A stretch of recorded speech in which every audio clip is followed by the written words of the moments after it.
let me give you an example. And I ran this through trying to see how to phrase this in a way that is contemporary, makes sense, but also makes sense for the viewer who might be tuning in who's like, Jesus didn't lie. You're a liar. You're the liar. So I say, all right, let me show you exactly how this works. Imagine I look into this camera right now. Now I'm reading what I've put together here, but imagine I'm looking into this camera right now on this live stream. And I say with full confidence, truly I say unto you, every single person on the Epstein client list will be arrested, convicted, and sentenced for every crime they committed on that island. And it will happen before this stream is over tonight. The stream ends. Nobody got arrested. Nothing happened. The prediction failed. Clearly, obviously, plainly failed. Now watch what happens to my audience. They split usually into three groups. And this is the part you need to pay attention to because this is exactly what happened with Christianity, ladies and gentlemen. I cannot emphasize this enough. And we know that this is what happened based on textual data and heuristic comparisons to other cults throughout history. You can just look at how they behave, how humans act when they have apocalyptic expectations, and they fell. But let me continue. Group one, the metaphorical interpreters. These are the fans who show up in my comments the next day and say, when Derek said they'd be convicted, he meant convicted in a court. He didn't mean convicted in a court. He meant convicted in their hearts. They feel guilt. They know what they did. The conviction is spiritual. Derek was right. You just have to understand what convicted really means. And someone else chimes in. When Derek said the island, he wasn't talking about a literal island. The island is a metaphor for the isolated moral landscape of the ruling class.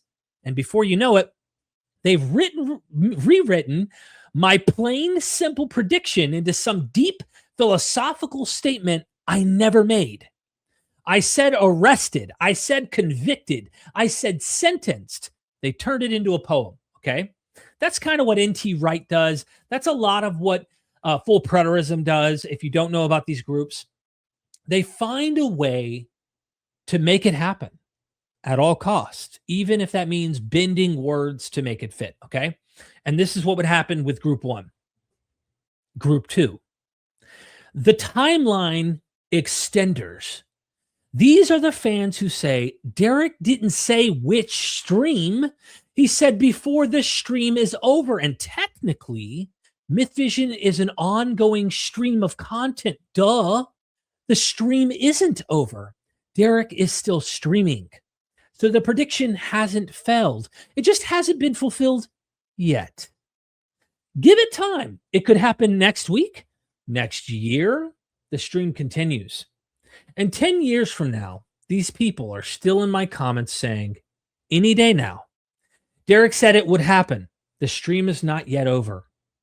And someone writes a book called The Delayed Justice, Why Derek's Prophecy Still Stands.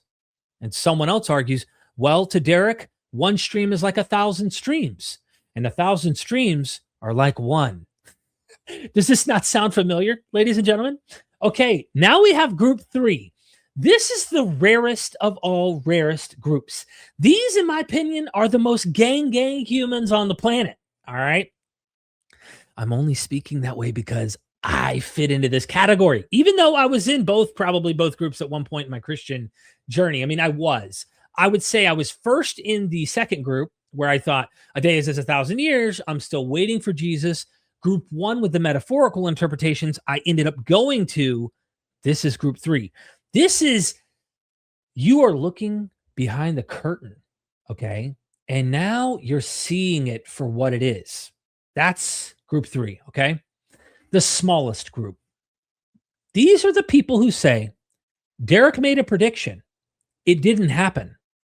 He was wrong.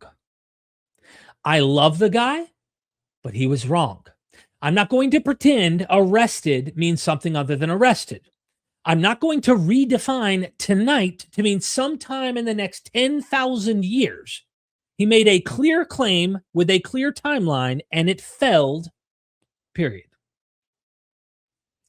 Now, this is the group that I think is trying to get to the facts at this point, and they're not still dealing with cognitive dissonance to rationalize their following of myth vision or Christianity, as the analogy I'm using is for Christianity.